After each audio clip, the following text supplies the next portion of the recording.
Blessings, blessings, blessings, triple blessings and Godspeed. So I was talking to some of my brothers and sisters yesterday.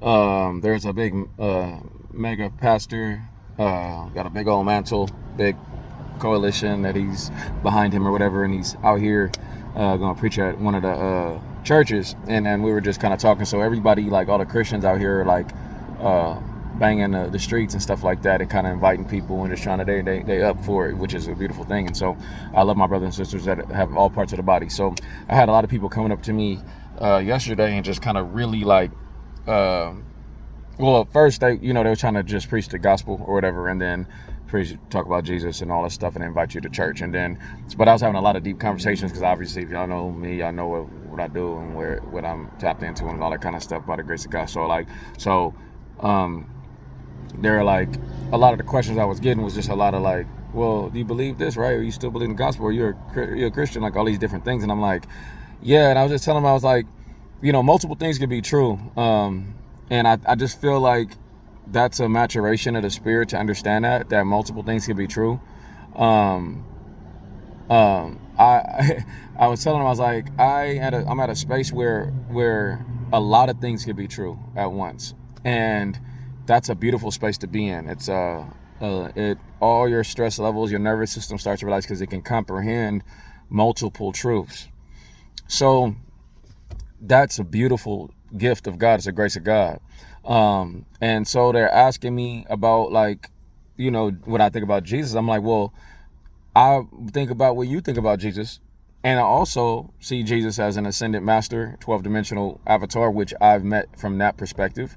Not no religious Jesus, but I'm just saying, if I'm like, you could believe all of it. You could be, he's your Lord and Savior. You could believe in ascended master, your older brother. I look at him like an older brother, ascended master, always with you, grace, all that stuff. And then also not the limitation of my spirituality, actually, to bring you more into the riches and the maturations of the source, which is I see God in all of it. I see the source in everything.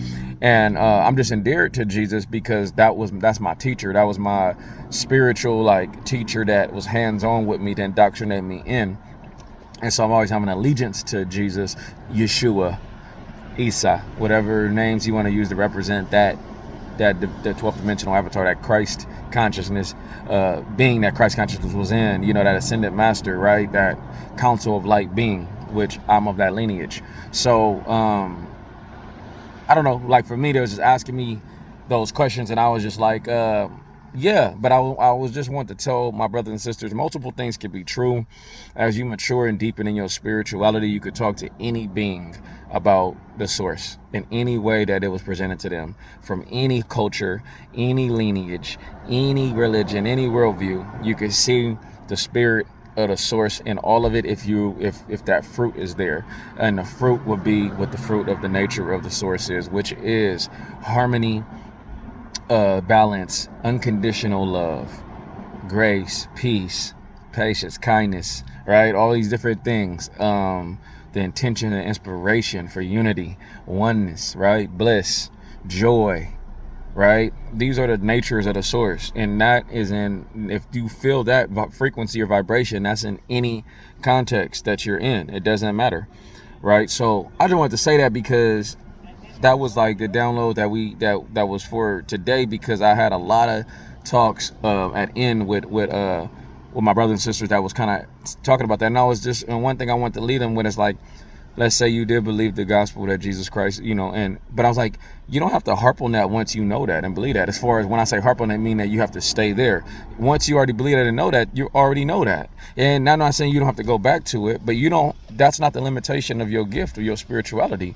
That's already done for you. That's already accepted and received from you. And by grace, you're going to be brought into deeper things, into more of the source. The source is beyond human comprehension as it downloads and reveals and channels for us. So, I'm never trying to cause nobody to be off their rocker. I think you should be exactly what part of body you are, what kind of vessel you are, and whatever gifts God has given you. But at the same time, they were coming to me and asked me, so I gotta say that, so they wanted me to go talk to their pastor, and they wanted to witness us talking to each other, I guess, like Paul and Peter did or something. But I was like, I'm not going to go to this dude's mantle and do that, because he's a pastor. I'm not a pastor. He has a mantle he's a shepherd of people that has in church buildings. I would never approach that and do that way. So it's all blessings for all our brothers and sisters. But you just always got to understand that there's always an overflow of more of the riches of the wealth and the knowledge of the Most High, of the source, and it's all unconditional love. Praise be.